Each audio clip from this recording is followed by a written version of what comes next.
Vous savez ce qui coûte en moyenne 8 € en supermarché, mais qui vaut à peine 40 centimes à produire. Exactement, cette bouteille de vin que vous avez probablement dans votre cave en ce moment même. Et non, je ne parle pas de votre précieux Bordeaux. Je parle de ces marques qui misent tout sur le marketing et rien sur ce qu'il y a réellement dans la bouteille. Restez jusqu'à la fin, parce que vous allez découvrir les marques à éviter absolument. Et surtout, celles qui méritent vraiment votre argent. Commençons par le plus gros mensonge de l'industrie vinicole française. Vous pensez que acheter du vin en grande surface, c'est forcément faire une mauvaise affaire? Vous pensez que les vins chers sont toujours meilleurs? Encore faux. Le vrai scandale, c'est que certaines marques comptent sur votre ignorance pour vous vendre de la piquette au prix de l'or. Et ça marche. Chaque année, les Français dépensent plus de 11 milliards d'euros en vin. 11 milliards. De quoi acheter la Tour Eiffel plusieurs fois. Et une bonne partie de cet argent part directement dans les poches de marques qui vous prennent pour des pigeons. Parlons d'abord de la marque numéro 1 à fuir comme la peste. J.P. Chenet.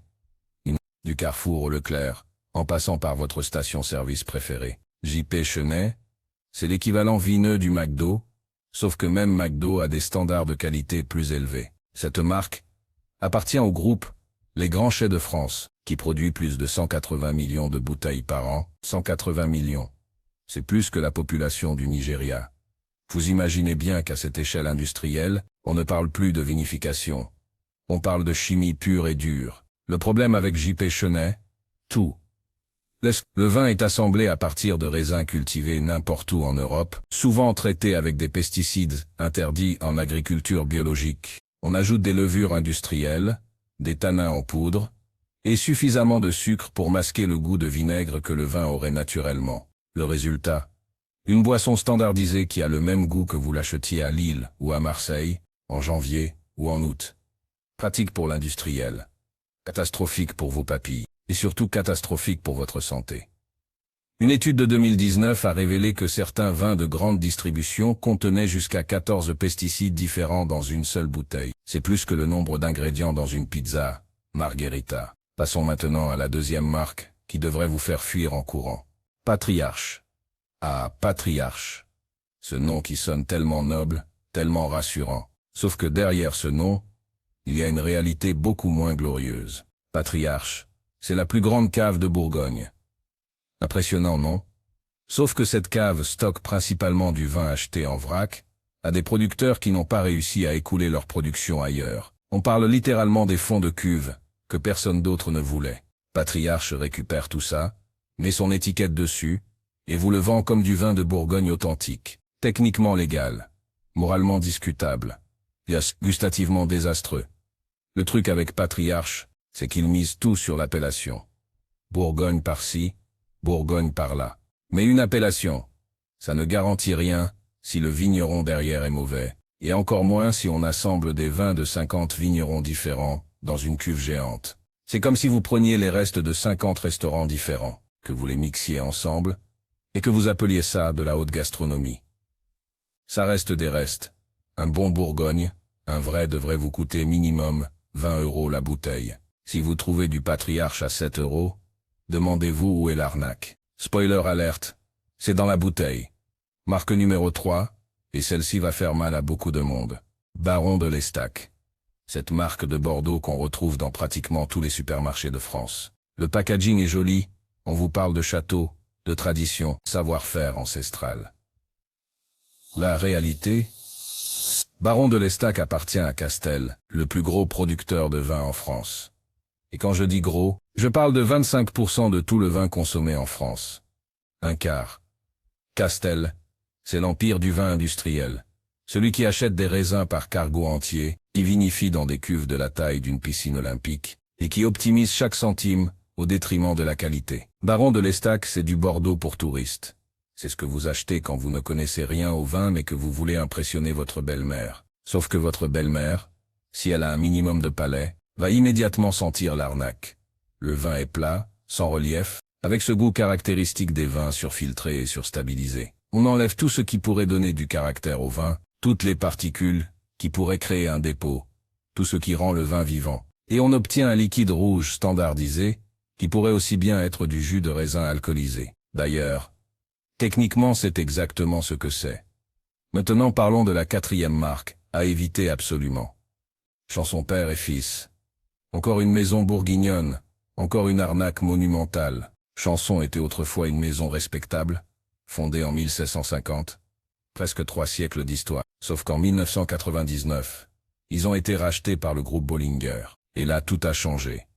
Bollinger a transformé Chanson en usine à produire du vin de Bourgogne générique pour l'exportation. Le genre de vin qu'on vend aux Américains qui ne connaissent rien au vin français, mais qui veulent pouvoir dire qu'ils boivent du Bourgogne. Le problème avec Chanson aujourd'hui, c'est qu'ils achètent leurs raisins un peu partout en Bourgogne, sans vraiment se soucier de la qualité du terroir. En Bourgogne plus qu'ailleurs, le terroir fait tout. La différence entre un grand cru et un vin médiocre peut se jouer sur 50 mètres de distance. Chanson mélange tout ça dans les mêmes cuves, standardise le goût, et vous vend le résultat comme du vrai Bourgogne.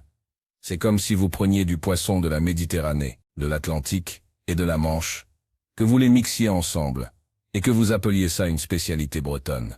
Techniquement, il y a du poisson breton dedans. Mais est-ce que c'est vraiment breton? Non. Cinquième marque qui devrait vous faire fuir. Les Jamelles. Cette marque qui se présente comme du vin du Languedoc authentique. Sympa. Le Languedoc produit d'excellents vins à des prix raisonnables. Sauf que les Jamelles, c'est encore une marque du groupe Les Grands Chais de France. Oui, les mêmes qui produisent J.P. Chenette. Vous commencez à voir le pattern? Les Grands Chais de France possèdent tellement de marques différentes que vous pourriez acheter 5 bouteilles différentes en pensant diversifier, et au final tout vient de la même usine géante près de Bordeaux. Les Jamelles, c'est du vin d'assemblage industriel, déguisé en vin de terroir. On vous parle de soleil du sud, de vignes qui s'épanouissent sous le climat méditerranéen, de vendanges soignées.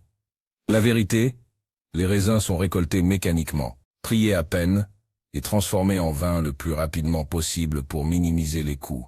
Le résultat est un vin sans âme, sans personnalité, qui goûte exactement ce que le département marketing a décidé qu'il devait goûter. C'est l'équivalent vinicole d'une chanson pop, écrite par algorithme. Techniquement correcte, émotionnellement vide. Marque numéro 6. Mouton Cadet. Et là, attention, ça va surprendre. Mouton Cadet porte le nom prestigieux de Mouton Rothschild, l'un des plus grands châteaux de Bordeaux. Et Mouton Cadet, ce n'est absolument pas du Mouton Rothschild. C'est la marque de grande distribution de la famille Rothschild, celle qui leur permet de vendre des millions de bouteilles à travers le monde. Et pour produire ces millions de bouteilles, devinez quoi? On achète du vin en vrac, on assemble, on standardise. Mouton Cadet mise tout sur la confusion. Les gens voient le nom Mouton. Ils pensent Rothschild, ils pensent prestige, ils achètent. Sauf que vous ne buvez pas du vin de château classé, vous buvez du vin industriel qui utilise un nom prestigieux pour se vendre. C'est comme si Ferrari vendait des Twingo en mettant juste son logo dessus. Techniquement, c'est une Ferrari. Dans les faits, vous roulez en Twingo. Avec Mouton Cadet, vous payez pour le nom, pas pour le contenu de la bouteille. Et croyez-moi, le contenu ne vaut pas les 10 à 15 € qu'on vous demande. Septième marque, à éviter comme la peste. Gérard Bertrand. Alors là, attention, je vais me faire des ennemis. Gérard Bertrand est présenté comme le sauveur du Languedoc, l'homme qui a révolutionné le vin du Sud. Il est partout, à la télé, dans les magazines, dans tous les supermarchés. Son vin est joli, les bouteilles sont design, le marketing est au top. Le problème, c'est justement ça. Tout est dans le marketing. Gérard Bertrand produit des quantités astronomiques de vin, des millions de bouteilles, et pour produire autant, il faut faire des compromises sur la qualité. Ces vins ne sont pas mauvais. Ils sont juste survalorisés. Vous payez la marque, vous payez le marketing, vous payez l'image, mais le vin lui-même, il n'a rien d'exceptionnel. Pour le même prix, vous pouvez trouver 50 vignerons indépendants du Languedoc qui font des vins 10 fois meilleurs, des vignerons qui passent leur vie dans leurs vignes, qui vinifient avec passion, qui connaissent chaque parcelle de leur domaine. Mais ces vignerons-là n'ont pas de budget marketing de plusieurs millions d'euros. Donc vous ne les connaissez pas. C'est ça, le vrai scandale de l'industrie du vin. Les meilleurs sont invisibles. Les plus marketés sont partout. Huitième marque qui devrait vous alerter. Calvet. Cette marque de négoce bordelais fondée en milieu de l'histoire, du prestige sur le papier. Dans la réalité, Calvet a été racheté et revendu Tellement de fois qu'aujourd'hui, personne ne sait vraiment qui est derrière. Ce qu'on sait, c'est qu'ils produisent des quantités industrielles de vin générique. Du Bordeaux sans âme, standardisé, optimisé pour plaire au plus grand nombre, ce qui en pratique signifie ne déplaire à personne, mais n'enthousiasmer personne non plus.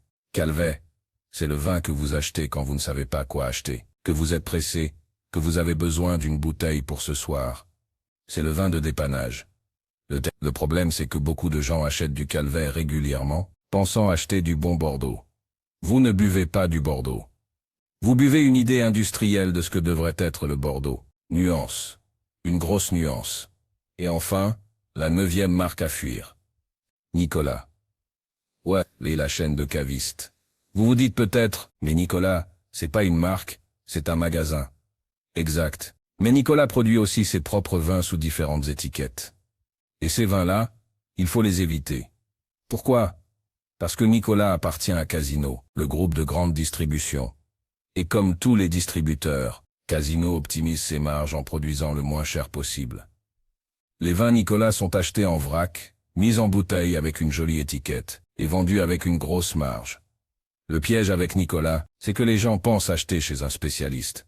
C'est une cave, il y a des vendeurs qui parlent de vin. Ça a l'air sérieux. Mais au final, vous êtes dans une grande surface déguisée. Les vendeurs ont des objectifs de vente sur les marques Nicolas. Ils vont naturellement vous pousser vers ces produits. Pas parce qu'ils sont bons, mais parce que ce sont ceux qui leur rapportent le plus. Si vous allez chez Nicolas, ignorez complètement leur marque propre et concentrez-vous sur les vignerons indépendants qu'ils référencent. Parce que oui, ils en ont quelques-uns. Noyés au milieu de leurs produits industriels. Maintenant que vous savez ce qu'il faut éviter, parlons de ce qui mérite vraiment votre argent. Parce que contrairement à ce qu'on pourrait croire, il y a des pépites accessibles partout en France. Des vignerons passionnés qui produisent des vins exceptionnels à des prix raisonnables. Le problème, c'est qu'ils n'ont pas de budget marketing, donc il faut les chercher. C'est la première règle pour trouver du bon vin pas cher. Évitez les appellations trop connues. Bordeaux, Bourgogne, Champagne. Dans ces régions, vous payez la réputation. Concentrez-vous sur des appellations moins médiatiques, mais tout aussi qualitatives. Le Languedoc-Roussillon regorge de vignerons incroyables. Des domaines comme Père-Rose, Grange des Pères ou Léon Barral produisent des vins qui rivaliseraient avec les grands Bordeaux. Mais ils coûtent 2 fois moins cher. Pourquoi? Parce que personne ne connaît Faugère ou Saint-Chinian comme on connaît Pauillac ou Margaux. Deuxième règle. Cherchez les vignerons en biodynamie ou en agriculture biologique. Pas pour l'étiquette écolo. Mais parce qu'un vigneron qui travaille en bio fait ce choix par passion, pas par calcul financier. C'est plus de travail, plus de risques, moins de rendement. Quelqu'un qui accepte, ça n'est pas dans une logique industrielle. Il est dans une logique de qualité. Des domaines comme Zindambreck en Alsace, Marcel Lapierre dans le Beaujolais, ou Pierre Auvernois dans le Jura. Ces gens-là font des vins vivants. Des vins qui ont une histoire, une personnalité. Troisième règle. Achetez directement au domaine quand c'est possible. Ou dans des caves indépendantes. Des vrais cavistes passionnés. Pas des chaînes. Ces cavistes connaissent personnellement les vignerons. Ils ont goûté les vins. Ils peuvent vous raconter l'histoire derrière chaque bouteille. Ils ne vous vendront jamais de la merde. Leur réputation dépend de votre satisfaction. Un bon caviste, c'est votre meilleur allié pour découvrir des vins exceptionnels. Quelques noms de domaines qui méritent vraiment votre attention. Dans le sud-ouest, le domaine de Souche produit des jurançons secs, absolument extraordinaires pour 12 € la bouteille. Dans la vallée du Rhône, le domaine Gramenon fait des côtes du Rhône qui explosent la majorité des Châteauneuf du Pape à 5 €. En Loire, le domaine de Bellivière produit des jasnières d'une finesse incroyable pour 15 €. Ces vignerons-là ne sont pas sur TF1. Ils ne sponsorisent pas Roland-Garros. Ils font juste du vin exceptionnel. Et pour ceux qui veulent vraiment s'initier au bon vin sans se ruiner, il y a une astuce que peu de gens connaissent. Les secondes étiquettes des grands domaines. Tous les grands châteaux de Bordeaux, toutes les grandes maisons de Bourgogne produisent des secondes, voire des troisièmes étiquettes. C'est le vin produit avec les vignes plus jeunes, ou les parcelles moins prestigieuses du domaine. Même vigneron, même méthode, juste des raisins un peu moins exceptionnels. Le résultat, un vin qui coûte 3 fois moins cher et qui reste excellent. Le petit mouton de Mouton Rothschild coûte 30 € au lieu de 3. C'est pas donné, mais c'est accessible. Et c'est incomparablement meilleur que 90% de ce qu'on trouve en supermarché. Dernière chose importante. Mais arrêtez de croire que le prix fait la qualité. Le marché du vin est complètement déconnecté de la réalité gustative. Une bouteille à 100 € n'est pas forcément 10 fois meilleure qu'une bouteille à 10 €. Souvent vous payez la rareté, le prestige, la spéculation. Ouais, pas le goût. J'ai goûté des vins à 8 € qui m'ont bouleversé, et des vins à 200 € qui m'ont ennuyé. Le prix, c'est un indicateur, pas une garantie. Voilà, vous savez maintenant quelle marque éviter et surtout, comment trouver les pépites qui méritent vraiment votre argent. N'oubliez pas, le vin, c'est pas du luxe réservé aux riches. C'est de la culture, du patrimoine, de l'histoire dans une bouteille. Elle est racontée par des vignerons passionnés, pas par des usines. Alors la prochaine fois que vous êtes devant le rayon vin, prenez 2 minutes. Lisez l'étiquette. Cherchez le nom du vigneron. Fuyez les marques que je vous ai citées. Et découvrez le vrai vin français. Celui qui fait la fierté de notre pays depuis des siècles. Pas celui qui fait la fortune des actionnaires depuis quelques décennies. Santé.